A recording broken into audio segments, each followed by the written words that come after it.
Thank you. That was quite a warm reception. Myself and Adele are both here to speak today. We're speaking on behalf of NUS as NUS West Queer Officers and on behalf of the Cross Campus Queer Network, which is a very wide and strong tertiary student collective, which is composed of students and our supporters from Notre Dame, from Murdoch, from UWA, Curtin, and from all the ECU campuses. And we've been coming to these rallies for a few years now, but we feel that this is particularly a critical time to be speaking here.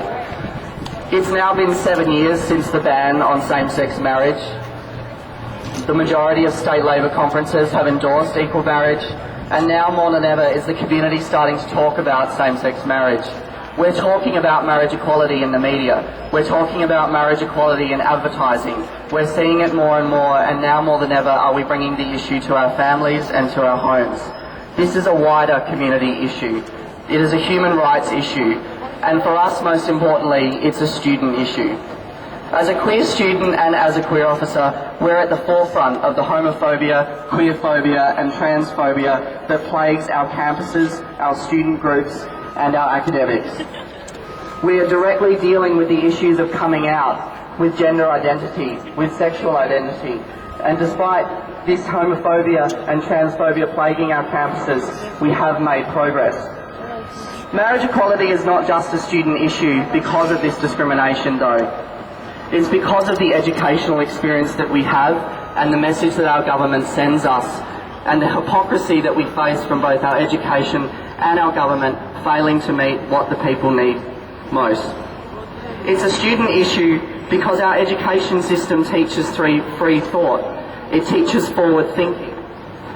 It teaches us to believe, to dream, to make discoveries and set goals.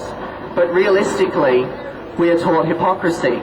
We're taught that it's not okay to discriminate, but at the same time it's okay to deny someone the right to marry on the basis of sexual attraction. We're taught to make discoveries and to set goals, but we're also taught that a heterosexual couple can achieve more and is always going to be more accepted than a non-heterosexual couple. Homophobic policy like this sends a clear message to our students and to the Australian people. It tells students who are still coming to terms with their gender identity that some identities are simply invalid or are simply those of a second-class citizen. Our government tells us that they would not support our identity, our sexuality, and the ability for us to love who we love. Denying marriage equality endorses this homophobia.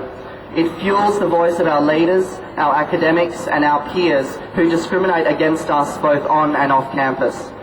They treat us differently and we are treated as second-class citizens. And this is something that we need to overcome. Overcoming, or achieving marriage equality rather, allows us to prove to our teachers that we are not different. It allows us to be accepted in the same way and viewed the same. It's queerphobia like this that still gives the need for queer officers, queer representatives and equity and diversity departments.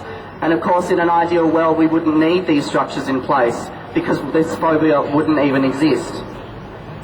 Students across the country are fighting for marriage equality. Students across the country need marriage equality. We need to fight for this because it's our right.